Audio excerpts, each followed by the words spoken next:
The views expressed here are those of the authors and do not in any way represent the views of SafeerTV.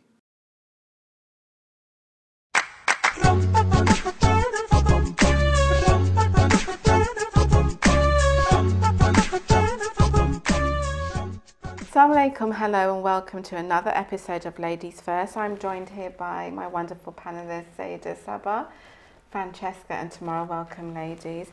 This is our Muharram special, and as I have said to you previously on previous episodes, I'd like to link in the events of Karbala and Muharram into 2015, because I want to see, you know, the lessons that we learned from the story of Karbala and Muharram, how they're still relevant today. So we all know the story about good versus evil, and many a time we think, when we think back to the events of Karbala, we think that maybe the bad guys won because of what happened, the fact that our beloved Imam was martyred and basically butchered in a horrendous way. Is that really the case? Do we think that he won? Not at all. I mean, it is because of this huge sacrifice today, Imam Hussein and Imam Ali. I mean, that we are today where we are. Yeah, now we absolutely. know, True how to Islam is distinguish between, you know, and they are our Islam true and spiritual leaders. But some people would say, well, okay, well, why is the Shia community so small? If this was such a righteous deed and, you know, it was so successful, why is the Shia community so small? Well, they do say the true mu'mins are going to be a handful. True mu'mins are going to be a handful. So it's, you know, again, and I think it's also a process that we're going through at this point of time as well. A lot of people are beginning to see the truth behind the Shia. I think so now. I believe there are people that are out there thinking, actually, you know what, there is an element of truth going on here. I mean, they are beginning to see, and especially with how, you know, things are unfolding in the world and the current affairs and the things that are going on in relation to what's been prophesized as well. So there are things that are coming to light. Yes, there's an element of pride, because some people won't agree on the surface. They probably won't agree on it because there's pride that's going to stop them. They've been used to a certain way all their lives. Suddenly it's like, oh, actually, no, all along they were telling the truth. And I've been fighting for 50 years saying, no, you lot are wrong. Or you have people who associate the story to that of Hazrat Isa, Jesus, who, you know, he was, Christians believe that he was brought down here and he died for people's sins, which a lot of Christians equate that to what happened to Imam Hussein, that he sacrificed his life for the greater good. to save Islam. But is that really what's happened? Look at the state of Islam today. Has that really I mean, a lot of people will say, especially the young people will say, was it a waste? What did that change? How could it have been a waste? He showed us who Yazid was.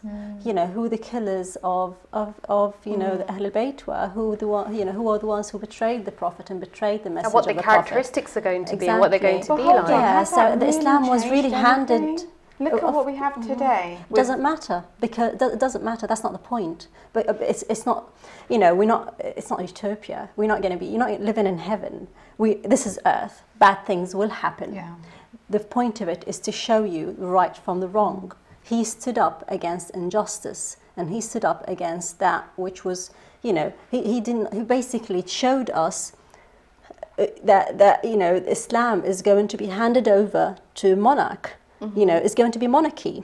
You know, that Yazid is going to hand it down to his son, and his son to his son, and so on and so on. Which in many ways is what's happening in certain parts of the world and then they're going to modify, they're going to add things, they're going to change things, and he simply showed us, look, be careful who you take your religion from. Yeah, that is the whole point. The point is not to make it, you know, a good, you know, a beautiful, you know, peaceful place to live in, because that is not going to happen. We're human beings. We go, you know, evil will happen. Yeah, no matter what. It's also the way that we try to measure what is successful and what isn't. I mean, we equate success to being very obvious and large numbers and thriving everybody there together, and that's what we think success should be. But that's not the case, and that's not always how things work. I mean, not talking about Shias and Sunnis. I'm not saying, we can't say that, you know, oh, Shias are the good ones and the Sunnis are the evil ones. That just doesn't work that way. We're talking about, you know, preserving that which is right, and showing and pointing out to that which is wrong. Yazid was an unjust ruler, and he was doing, you know, he can't be carrying the flag of you know, Islam. Well, hold on, let's run with the thought of the flag of Islam, literally run with it. So we see in the news, well, not literally, but just figuratively, we see in the news certain groups, and there's so many, it's not just ISIS, you have so many other groups. In Syria in particular. In Syria and who was it before? The Taliban, they have and then Al-Qaeda. A list of group of people. And the events are happening again. So what have we really learned? We've seen atrocities throughout history, be it in Karbala, etc. What have we learned? Well, this is what God gives us as well, examples. The Quran is full of stories, right? It's not for us just to sit down and, you know, it's not bedtime stories, it's examples of things that happened in the past, and, you know, for us to learn from them. And the story of Imam Hussein, the same thing. Alayhi salam, is for us to learn from it. It's not just a story to tell, you know, to our children, you know, every year in Muharram, you know, because, you know, it's not entertainment. And it's also to highlight what our true purpose is here as Muslims, that we're not here to enjoy life as such. We're not here to, you know, look for every pleasure and whatever, run after desires and pleasures. It's about obviously first and foremost worshipping Allah and making true sacrifices as and when required on the path of righteousness. It's also about choice. I mean, we all have choice, and it states in the Quran, and in fact in many other religions, that whatever you do here, you will reap in the next life. So I think that, okay, yes, you know, we know about this story, we see all these other things happening, so have we learnt anything? Well, actually, you know, people make choices not to do certain things because they believe, and it says within our religion, that there are consequences to that. So for all the bad people there are in the world, there are plenty more good people. Well, just following up from what you said, Francesca, let's take Nigeria, Boko Haram. There's 200 girls. Some crazy people. Madness. 200 girls, you know, they kidnapped. What type of Islam is this? And if we're all like... Have you actually seen the guy? I've seen him on video. No, he looks like a knothead. Like his behaviour, his body language and all. He looks scary. Anyone who looks at him knows that this guy is not a normal human being. He's got a group of followers that seem to have some kind of control.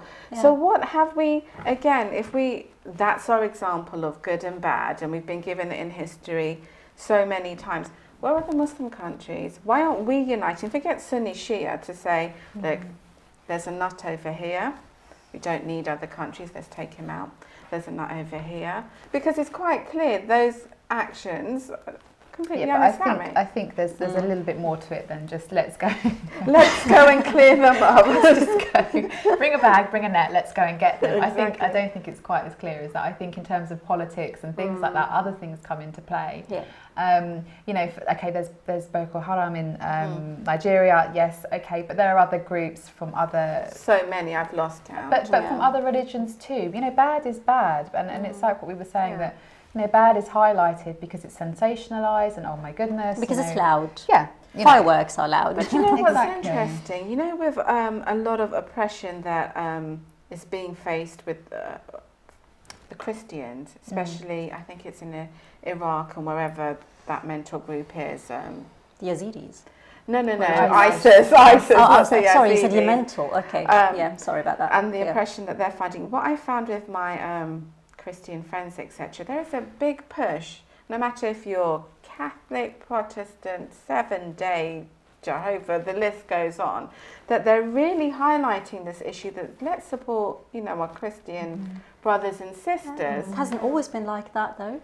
You know, there's, you know, the Ireland, Protestants and the Catholics. Yeah. So it wasn't always like, you know, butterflies. I think media, having access to social media now means that we are able to be far stronger with our opinions, and when we think we should be doing something, we can voice it quite openly. But, you know, you're saying what you're saying, but then there are plenty of charities that are going into Syria and Iraq and Lebanon and to the Greek islands. They're helping, you know, not just Shias, they're helping Muslims, they're helping Christians, they're helping whoever is coming through at that point that needs help. So I don't think it's a case of we're all sitting down just twiddling our thumbs thinking, don't know what to do today. I do think that we genuinely are going out there. There are lots of agencies and charities that work with people that have been radicalised and things like that. People are going into prisons, doing chaplaincy, sitting with these young people that have turned to extremism and things like that. So I don't think it's a case of, we've got all these stories and we're just sitting back wanting to watch EastEnders. I do think that we are really active.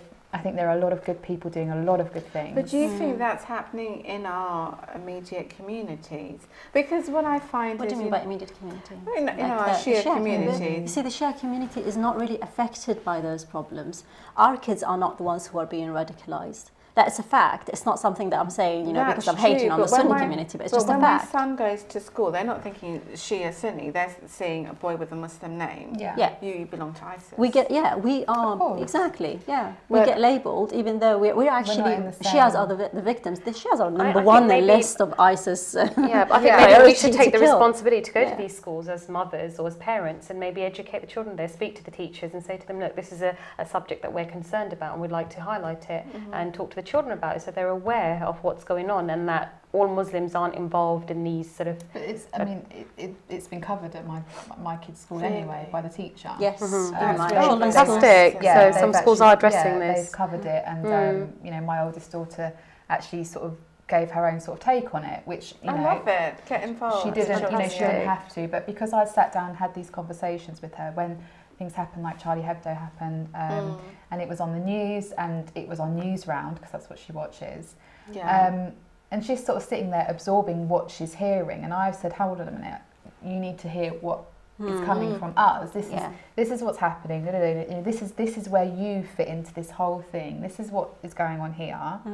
Some people are angry, so how does this affect you? And we sort of had a really long discussion about it and she was like, okay, sort of processing and then they covered ISIS at school and she actually stood up and said, this is a real small group of people. They're claiming that they're Muslims, but within my religion, it says that you're not supposed to oppress people, harm people, and do all these things. So we can't. Very brave of her as well. Yeah, and for her to say that, and so, our kids are not silly, and although they're going to get labelled, and I'm sure when they go to secondary school, it might be slightly different. Yeah, but you see, you played a role in it too. Yeah. Your role there, educating your child. Exactly. Had you not been there explaining things to your child, she would have formed her own perceptions of, from the news, from the things that she hears from kids, from school, from the teachers in school.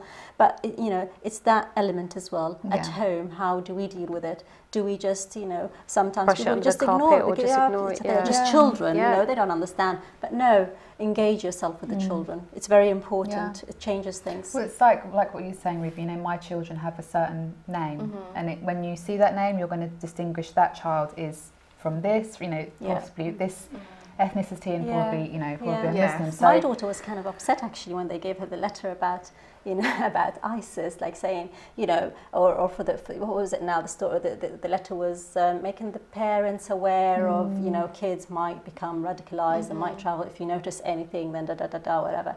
And she was like, but Mom, they, why would they assume that we would be doing bad stuff? Is it because my name? Is it because we look we look foreign? Why haven't? Is it because my mum wears a scarf? So she was like, isn't that racist, Mommy? Going back to what I said, I think that's why it's important. We, during the month of Muharram, instead of, and it is important to relay the story, but let's bring it into 2015 on levels that everyone can access, from the children to what's going, to the adults, to, the older generation who may have been facing different types of prejudices when they came to the country, etc.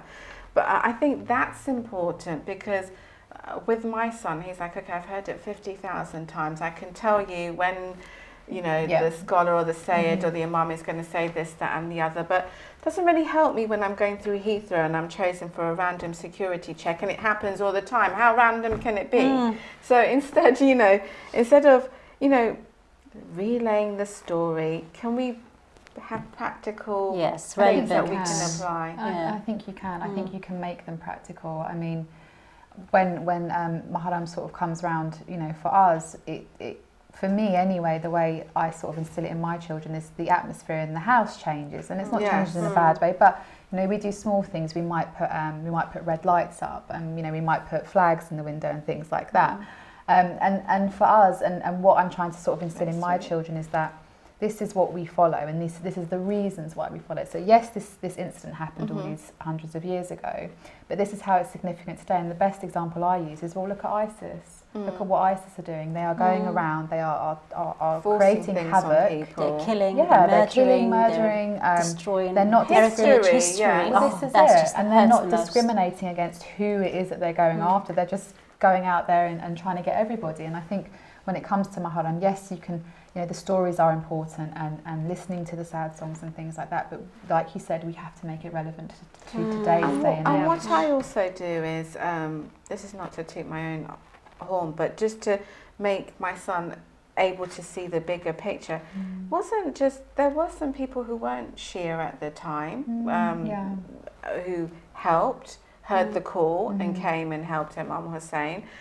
We look at how animals were treated. I think there was a story about how Imam Hussein's horse or somebody's horse, somebody gave him water, or how we should treat animals, and how we all have a role to play here. I think that's important, that with our children and ourselves, we're reminded every day that it's a struggle within ourselves, good versus evil. And also, people can change. I always give him that hope story of hope. Do you want to add anything to that? I mean, again, if we're going to look at leaders and stuff, that our true spiritual leaders and guides were, the family of the Ahlul Bayt. And even when they were starving, if somebody came and knocked on their door, they would give what they had for themselves to feed them. So they would remain hungry. I mean, this is the type of example we should be following if we're talking about righteousness and we're talking about, being on the right path. Obviously, those things don't apply as much anymore. I think we have become quite greedy. We have become quite selfish now. It's a society, you become numb to it, I think. But also what I try and say is, look at the leaders. The whole family was involved. So, Imam Hussein's children were involved. It's not like our leaders of today, they shout out orders, but, from behind a desk, and they're all fine or in bunkers or whatever, and everybody else is struggling. But it's difficult, because especially for my son, he finds it, a lot of the young people that I teach as well find it difficult to find hope in this story. And because evil isn't as black and white. It can come, so subtly, like being bad is good and being good is bad. Being bad is strong and powerful. And being and what do you get from it? It's not good to sacrifice, because you suffer from it. Who wants to There's suffer? a whole mentality change. There's a whole change in society at this point in time, especially in the Western world that we're living in. It's not, we're all quite greedy and selfish. I think we don't think the way, I mean, if we were to go back home to Pakistan, for example, you've got the mixture of poor, you've got the rich and poor, and you've got more of an opportunity to outright go and help the poor neighbour or the poor friend.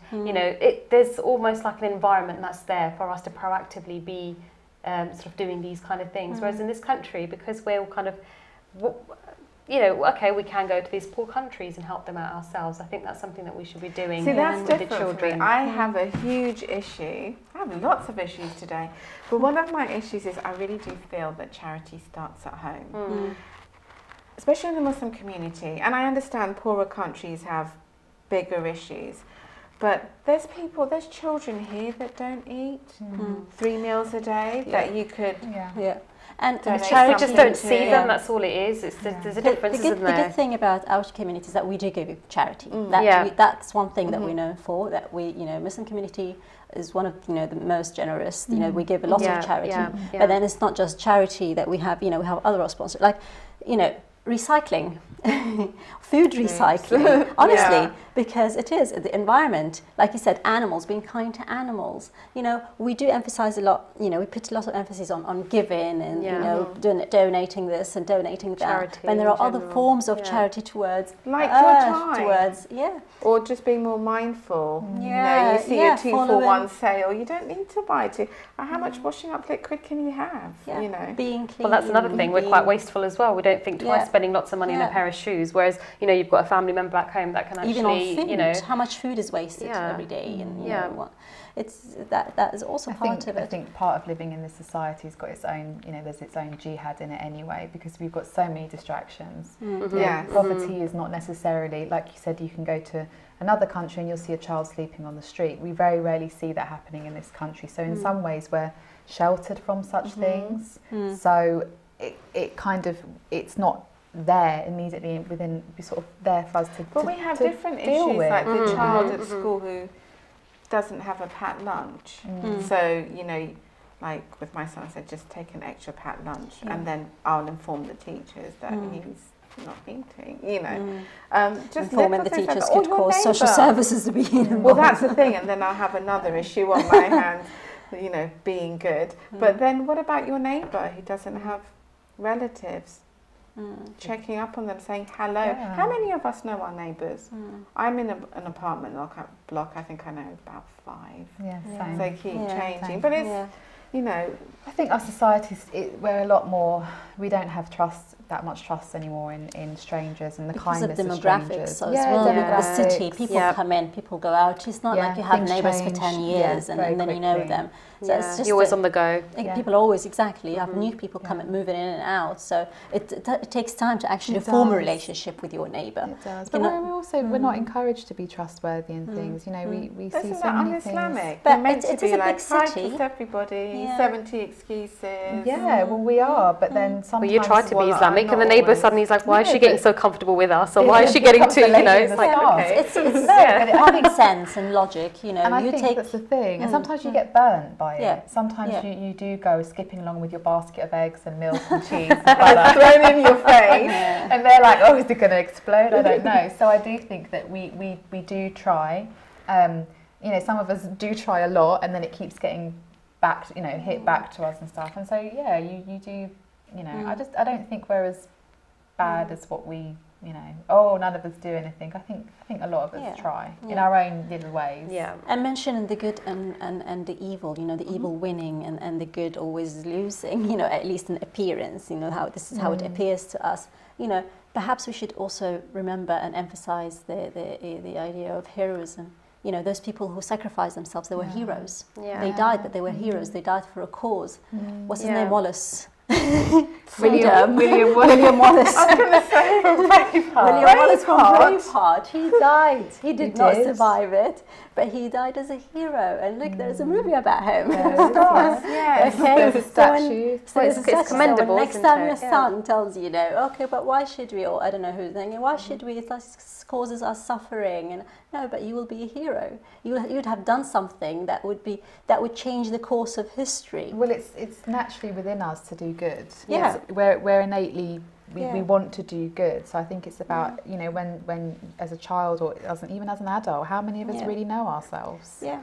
Like those brave people who stand up to ISIS and you know fight in. Well, the Turkish female fighters, the Kurdish female fighters, incredibly brave. You see them breastfeeding their children in one moment, and the next moment they've got, you know. I mean, that's true. That's true jihad. I mean, that's just amazing. That's true jihad. That is, you know, that is standing in the face of death. Themselves, you know, that's just amazing. Against evil. I can't even relate. I can't even pretend to even be in that. I was about to say, can you imagine us guys facing somebody like that? But you see, it's not just that. Would we be able to pull out a gun and stand there and say, right, okay? You know, because we're not necessarily, you know, even vocally, even if just saying that you're against it, then that you've done your part. Yes, yes. If you cannot even say it, then with your heart. Yes. And, you know, and that conversation with your kids. The conversation with your children, you know, educating your children. Having good relationships with other people. I've got a work colleague, we had a lovely discussion and he was saying, I know it's not you guys, there's a bunch of people that have got very bizarre ideas. Yeah. This is jihad. What you're doing is educating people. He's a Catholic, and we were having this conversation and it's like his experience of normal Muslims, whatever that is, proves to him that you know we're not all ISIS and out there to cause mischief and mayhem and all sorts. Yeah, it's finding heroes because you know in a lot of as children grow up you have this Walt Disney thing where you know good always prevails and it's fairy tale. In life it's so let's not talk about Walt Disney because you have to mind Walt Disney is in a different Yeah. But you can, you can start off with the best of intentions and actually say, it's a losing battle, like trying to convince someone that, not all Muslims are like that, and Shias aren't crazy lunatics who want to cry and scream all the time. We do actually some of them may be some crazy of them may people, be, and that's okay, because we've got crazy bits in every bit of society and culture. But I think with kids, I mean, you mentioned films, and my kids and me too. We love watching Harry Potter, and I think it's a brilliant. I've said to them, this is good versus evil. Yeah. It's, the moral behind the moral, and there's morals. Star Wars, same exactly. thing. The dark side. Lord, I am your father.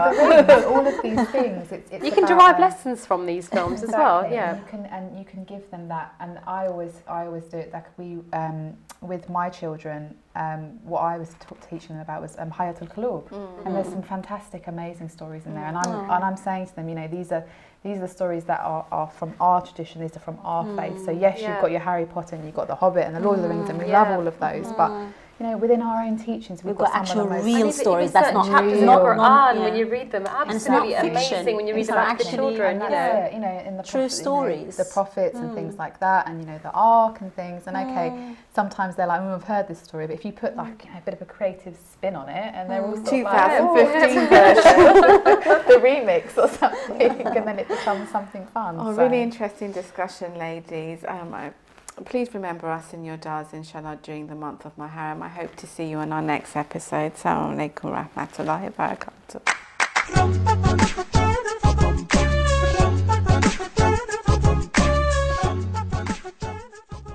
If you have been affected by any of the issues raised in Ladies First, then the following organizations may be able to provide help and advice.